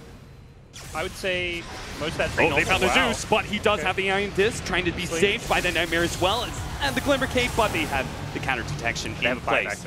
I think I like this game plan from Mineski. They're just playing single pickoff, and they don't even wait to see a buyback. They're already backing off before the buybacks. Last time they would stick around, and then when the buybacks came, they would try it back. Oh, nice counterplay with the X, and now they've been caught inside of the Root. So Moon, pretty low on mana, but does have the Aegis. Mushi just walks off the Rupture, which just seems to do no damage whatsoever anymore. With the bonus Rupture damage. Yeah, he had the 18% at level 20, so. Pick and run, say Mineski. Buyback or not, we know if you do buy back and we've overcommitted, we lose fights. That's what's happened several times this game. Definitely some, as far as those level 25s goes, I think most of it makes sense. I'm not convinced the Naga Evasion is better than the Riptide minus armor. Well, he's going to go for Heart next. He is just all out on tank. Yeah, I guess, survivability, he's just going to be a frontliner at that point, which sounds fine. I think the only other one we've seen maybe is the Bane with the Brain Sap damage heal versus the Fiend Script duration, but it does feel very difficult that he's ever getting these full duration Fiend Scripts off anyways. It's kind of a weird, not that useful talent. Another attempted go by Moon, but this time around he's far enough away from his supports so the Glimmer Cape is effective. Yep. Bloodright spam. I feel like I've seen a few of these games where a team is far, I mean, they're not far ahead. This is different to some of those others, but a Bloodseeker with this level 25 Bloodright talent just delays the game. There goes that reincarnation, but the initiation from Ice. He just nailed a couple to be able to get the Static Storm on top of Ori. They're going to try and finish him off with a side device. They should be able to do it. The Fiend's Grip onto Ice, trying to finish off that Pangolier, but now the reset from the Song of Siren. Everyone's going to be healing up. Ice, he could just re-roll it out, but no, he actually gets stopped by the lightning there. Won't be able to get it off. No, but a second sleep. It's still not enough. He stays alive. Ice trying to get off the Rolling Thunder, but that damn Nimbus stops him, and a big crit. No. It comes out, and Naga Siren's dead for 2 minutes. What is it? What's happening? That Nimbus, he just kept trying. He's like, oh man. The Pit Roots plus the Nimbus Cloud. It's too much. He's just like, why couldn't he just swashbuckle out? Trying to just get there. Why can't he just... Can he not swashbuckle out? Was he chain stunned from root because he starts stun? channeling Rolling Thunder. Swashbuckle is immediate, so he's just thinking this is my way out, but it's the kind of late game mistakes that happen. You can't blame people. There's so much craziness going on. They're going to jump on mid. They want this Bloodseeker. The Static Storm already out on the Bloodseeker. They can't afford him to go down. Here's that half HP with the rolling in for the Rolling Thunder, but the Eul Scepter goes down. Alive, it doesn't really hit you, but he's there with the Aegis coming back. They're instantly going to lock down Moon. He's going to die here. He's going to have to buy back to be able to win this fight. Ice. He's in serious trouble as well. Kinetic Field trying to keep all these Vici Gaming heroes around, but they're definitely out without their Pangolier for 2 minutes and a sleep onto Mushi. A Bloodright going down. They're going to try and set up onto him. Now, they got to be careful with the stun coming out. The Lincolns will protect Paparazzi. He's low HP, and he knows Moon can come out at any point in time. He's going to go for the kill onto Wraith Game for the Moon. Managed to go for the back line. Lonham's going to end up going dead with the Pit going out. Moon trying to play around that as much as possible. Back to the base he goes. He has no mana and needs to be able to play around that fountain as much as possible. Jabs almost got hit by the lightning there. Sleep though. That's a long cooldown they won't have for the defense. He doesn't have a TP. He's no TP, no Blink Dagger, can't get to his base. Get to the side shop quick. Run. And Vici Gaming can't just chase Wraith King is buyback in 5 seconds, so I think you just give up this top racks. Not a big deal, not a problem. Question is, even Mega Creeps, it doesn't feel like a game winner right now. Look at Ori just lurking in the back line, ready to to Storm just jump has a in, refresher. blink, and go for that one big divine hit. Moon, he found the Zeus. Nagasaran spotted him out here. He pops his refresher, managed to get the double-sided device onto the Zeus. Half HP for Moon, but he can go back to the fountain if necessary. Mushi, meanwhile, is trying to lock down some of the Squisher heroes. The Bane is going to be the first one to go down for him. 2 minutes on the clock. Buyback out from the Bane. Wraith King also buying out Jabs. He's going to be ruptured up. Managed to get so many bashes onto Jabs. Jabs here has no song to be able to get out of here. BKB, TP out with the Dark Rift as well. Everyone trying to retreat. They are good. No glimpse. 1 second away. They manage to get 2 lanes of racks. A tier 4 goes down, but they had to retreat. Yeah, that top Rex doesn't mean too much right now. These buybacks matter way more, and Mineski will probably get a chance to reset. They've got 100 seconds, no Naga, but on the Radiant side, this Zeus is such a key hero for them in terms of damage. Control, we're talking about a Zeus being a control hero. This Nimbus and Lightning Bolt stun, when you combo with the rest of the team, has proven to be very important and crucial for them in team fights. Absolutely 11. Insane stuff here. You are really far out right now, and you do not have Dark Rift. 11. You can't afford to get picked like this at 83 minutes in. It's not like the first 5 minutes of the game 11 where you go off lane, you go 0-3, and it doesn't matter. This is 83 minutes. His buyback. He's dead for 2 minutes. His root is so important, gods. He's back in 45. Or buyback in 45. Okay, okay. Which is the Naga's respawn time. So he's okay. It's still not excusable. Hit that creep wave. 11. There's a lot of whys this game. I'll tell you that. Ooh, it is tense. Scythe of Ice for Paparazzi. You remember a long time ago, we were talking about what item was he going to go, and he was trying to get Butterfly. All these late game hexes are really big with how they can come into play, and it's a lot more on the Radiant side. They've got 3 now, or just, yeah, they've got 3, I believe, with Underlord, Bloodseeker, and Zeus having 1. So 2 buybacks available in this game, the Bloodseeker and the Disruptor. Yep.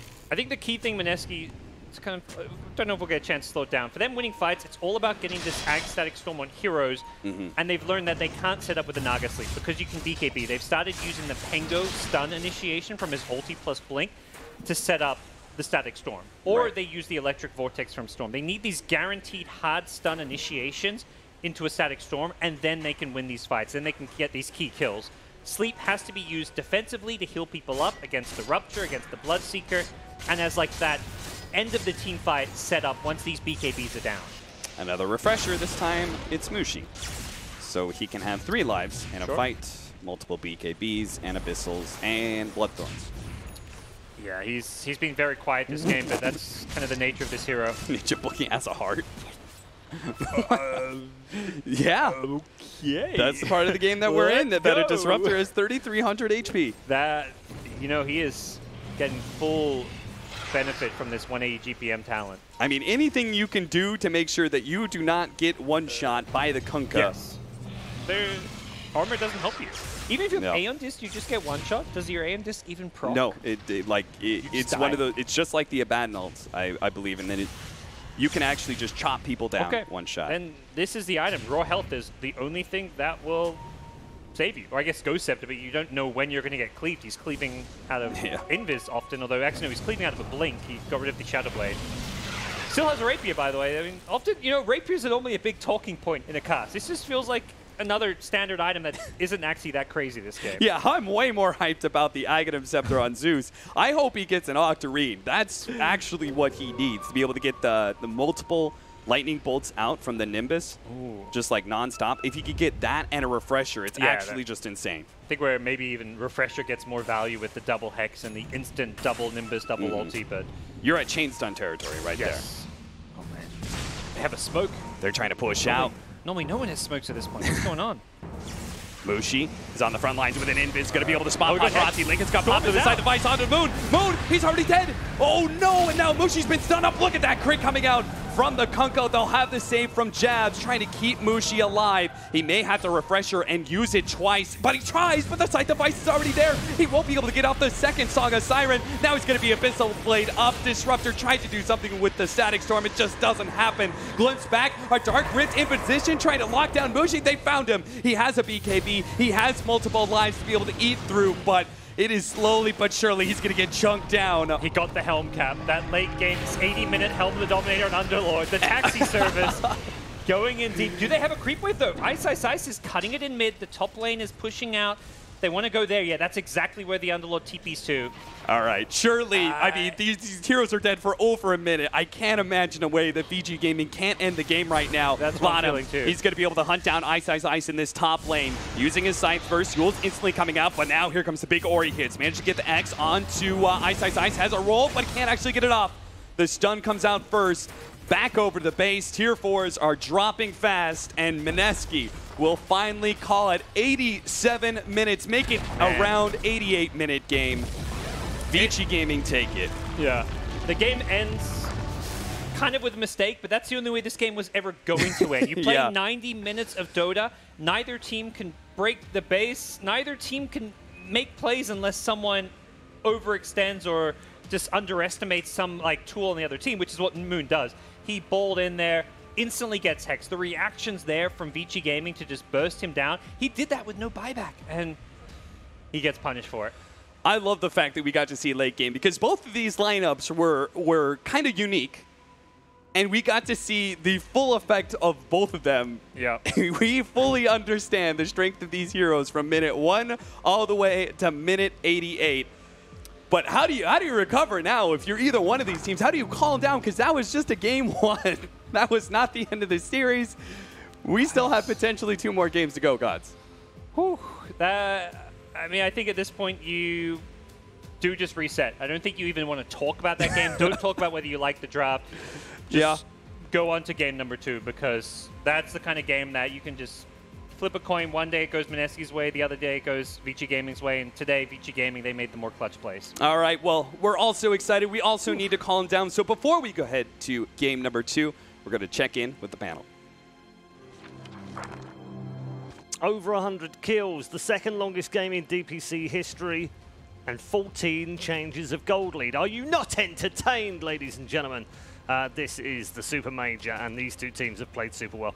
Could have gone either way, as you heard from our commentary team, but I want to get some thoughts from our panel members. It's kind of like there's a lot to talk about, but there's not really a lot to talk about, gents, is there? You forgot that they killed an Aegis too, right? Well, there was a deny of his own Aegis in there by Moon, but we'll cross over that one. Don't talk about that. Oh, God. Where'd you start with I'll this? start with Ori played really well this game. Okay. I thought Ori played fantastic on the Kunkka. This reminded me of his Epicenter Kunkka plays where he was a beast on the hero, so I was really glad to see that. The damage mitigation kind of thing coming in their lineup was cool too. The Kunkka plus Underlord. You saw Mushi. I mean, Mushi also had some weird item build. He was pretty much doing 0 damage in all these instances, but it was I mean, this was a slugfest. Yeah, I think in a game like this, you just want to focus on before 50 minutes, maybe 60. And I think the crucial point for Mineski was the Wraith King itemization didn't really let him scale into late game. I don't know if he has stats on his damage done, but I guess we'll see it after the highlights. I would really like to see a breakdown from his right clicks, because I feel like he was kind of a non-factor in his team fights. He just blinked in and it was like a stun. I really thought that he'd go for the Maelstrom build in this game, just to earlier on, like armlet into Maelstrom, because this Blade Mail, it really didn't do a whole lot, and he's playing versus all this damage mitigation, Enfeeble, Underlord, Kunkka, all this. Like the Maelstrom would at least provide some extra damage and at wave clear, so he could have farmed earlier, so he could have gotten that progression going. We actually were like, we had no idea which way this game was going to go in between. But there's only 2 ways around it, right? Either you go the Radiance build, or you go the Maelstrom to Mjolnir build, and he chose to go neither. So his teamfight presence was very underwhelming, to say the least. And of course, Moon lived up to his expectations. In the end, he made a lot of like critical errors, but you can't really expect to play perfectly when you play like 90 minutes. It's very stressful. A lot of 90 minutes of zipping around a map at 100 miles an hour, and he was close to breaking a record as well. Yeah, he was 30 kills on Storm Spirit. That is actually tied for second all-time on the hero, behind his teammate Jabs, who had 32 kills while he was still playing for Sig Trust on Storm. It's one of those moments where if you knew the stats going in, he would have hunted a couple more, wouldn't he? He would have hunted a couple more just to beat his teammate, but you never know that when you're in the middle of it. I mean, yeah, we're 30 minutes into the highlights, by the way. We've still got 60% of the highlights left. I think this one was important, though. I think this was one of the instances where Moon didn't use BKB. Yeah. He gets killed at the start of the fight. They end up trying to take the fight anyway. They lose it. And then that happened at the end of the game, too, right? He didn't click his BKB before he zips in, gets insta-hexed. So, I mean, that's what's going to happen in these type of super hectic games. You're going to make mistakes. I believe it happened more than twice, like 3, 4, maybe even 5 times. I mean, come on, it's a 90-minute game. People are going to make mistakes, right? But the problem is, with Storm in this game, if you don't BKB straight when you roll in, the Zeus ult is going to stun you, or the Nimbus is going to stun you, then you get hexed right after, because I believe he went for the stun duration talent on the Bolt. Right. And then you just roll in, you get stunned by the Bolt, you instantly hex, you die. Late game Storm, you are not tanky at all. You die in 1 second. The bottom. Can we also, sorry, yeah, go ahead. No, there's so many fights to talk about, so it's really hard to just pick and choose. But there's like that big bottom fight for me was also really crucial, at least for Mineski. That was also, I mean, I think it's coming up pretty soon. Yeah, okay. It's when the Bloodseeker was level 25 and they tanked like 4 full, like 5-man blood rights. I think it's this one, right? They go and they use the 2 disruptor ults very, very early, right? Was it this one where they used the disruptor? Yeah, it's not this one. Okay, that's too early. That's too early. This is the 2 disruptor ults on the supports, I believe. No, that's later. That's later. That's definitely later. Yeah, because Yeah. he didn't have the Ags at this point. Yeah. But then This is where Storm decided to go very Yeah, a far little too ham. and there were a ton of Bloodseekers in here right now. I don't quite know how they lived through Oh this. my goodness. I mean, it's just insane. There's the second. that is the Zeus buyback where they completely ignored him after. But I mean, and just watch Mushi in some of these fights. I mean, he's just not. If he's hitting anybody, it's often the Underlord. Yeah, I was going to bring that up as well because there were a couple of crazy moments where he spent a good 20 seconds bashing that Underlord and just getting nothing out of it. This one was the big one for me. They used both of their disruptor ultis on supports here. The Bane one was the one that was very shocking because they saw the Bloodseeker. Sure, he was close to Found, but they can kinetic on the edge of it because it's already agging him, so they can't pop the BKBs. Right. Sure, he might have buyback or whatever. Actually, no, this one he didn't. This is the one, isn't it? didn't have Because buybacks. that's the second. Ags ults with refresher. There's 2 more to come. Yeah. And this is where this is also where they tank There's the 4 third. or 5 blood rights and look at That's Lonham in the back lines. That's the 3rd blood right already. Bloodseeker does 10k damage in this one fight. Yeah. Yeah. There's the 4th. And Zeus dealt like 7k in that fight. They totally stacked up for everything there. But you also see the problem, right? In every fight, Mushi always survives to the very end. He's alone, like he's left alone pretty much. And he ran in, he ran back out again without doing any damage, and then he ran back in again. Right. Yeah, but that's because you know you're Wraithking, you're supposed to hit, but you're not dealing any damage. Yeah, it's 60 so what do you minutes do? in. Yeah. You have one of the most damaging crit here's another skills in the example. game. 60 minutes in, you're doing 300 with your crits. This is another example of Mushi just hitting the Underlord.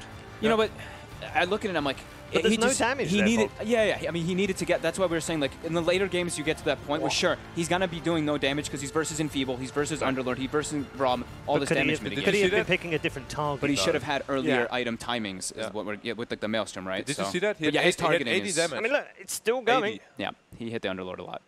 Yeah. I mean, he had 80 base damage. He crit for 200 damage, I believe. Yeah. Yeah, there's a great save here as well, though, from the Naga. Yeah, Jabs. I mean, Jabs had a couple plays where he did get like stunned by the Zeus, but that's where you don't really play versus the hero so much. He had some excellent sleep salt throughout the game, though. Yeah. Yeah, there were some. Those Meteor Hammer combos there were a couple of them that he missed, but a lot of that is due to the Zeus, as you guys said. If I were to criticize one thing, it would be that he tried to do the combo too much. Yeah, I agree. Because oftentimes the disruptor ult didn't get cancelled. That was I don't know. that was Moon denying his own. Yeah, it was something about Mushi's teammates and Aegis denies. I don't know. That was rough. I don't want to make too much of that because it's one play and I mean, it could have ended up in them losing the game because of that, but at that point it was still very easy. Last I heard, Aegis on Storm Spirit is pretty good. Yeah, I mean, he could have had it in this fight. This next fight when he went into the base, had that fight going on and had to pull away. I think even Fog said, what are you doing? You don't have Aegis right now. And that was exactly because normally he would have. Is this the one where he gets... Oh, no, this is the one where he gets chain stunned. Oh, no, this is the one where he gets chain stunned, right? Yeah. He tries to ult and he keeps getting stunned. Let's just watch this poor Stun. Poor Pango. And bash. That's and so stun. frustrating, Let's isn't watch it again. Just sat there. Sleep, stun. Trying again. And again. And they're going to roll out. And again. 4-position Zeus, 85k damage, led all 10 heroes. To be fair, he could have just walked out and be fine, but you don't expect to get chain stun like this. I think this game may have set a few records, Alan. Yeah, this A game was few, crazy. yeah. It's a second, as you said, second longest DPC LAN game of the year, behind only Vici versus Vici Gaming, also involved in the record breaker, versus Fnatic, another surprise at Genting. This was the ending. Late game team. The ending, though, the non-BKB on the Storm. I actually want to ask you, this is a very nuanced stat, but is this the most amount of refreshers used in the game, too? Refresher shards? Refreshers and refresher shards. Get Knoxville on This is that, completely random. I'd have to have Nox parts of data. Is it possible to get the breakdown, by the way, on the physical damage? On the physical damage, yeah. I would like to see that. We'll I think get it most on of the damage came from late mail. We'll get it on the on the scoreboard afterwards as well. Yeah. In terms of total damage. But I mean, Crazy game. Absolutely bonkers game. And God's kind of summed it up at the end. It was always going to take one mistake between those two teams. Yeah, and kind of a coin flip to decide which way it was going to go.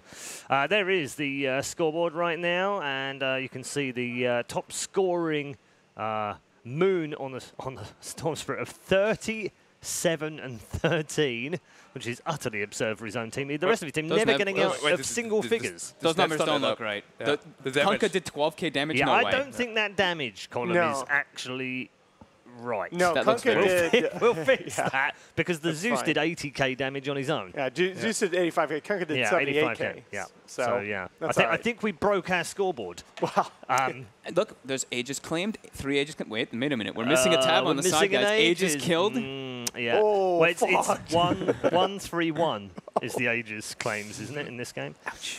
Moon's going to take a little bit of stick for that, not least of which because he's had a great game on the Storm, and his team have ended up losing the game. They also finished ahead in gold, which is astonishing because that doesn't happen very often either. Yeah, I don't know the last time I saw a 1K gold lead at 85 minutes in a game. Crazy. Absolutely crazy. 14 changes the gold lead. It swung from 14k one team to 14k the other team as well throughout the whole game. Well, who do you name for MVP then? Who do you name MVP in a game like this? For me personally, I think I would give it to Paparazzi. I'm going to let Alan decide. You don't let me decide? Yeah.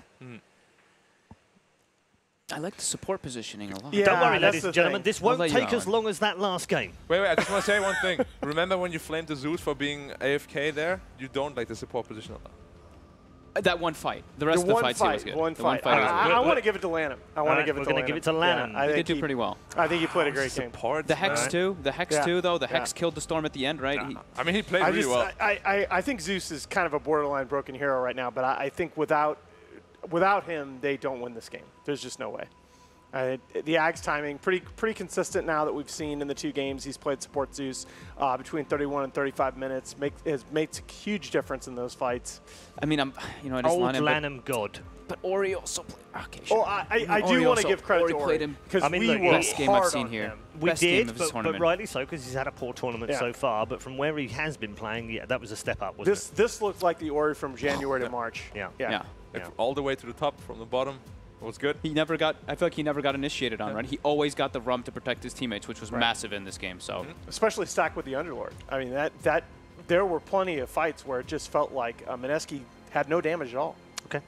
We're going to take a game. break because our men need a break right now. We're off to do some shopping for some sleeping bags. Make sure you're all ready, tucked in nicely, because this series could continue for a very long time indeed. There's still potentially 2 more games to come. We'll see you after the break.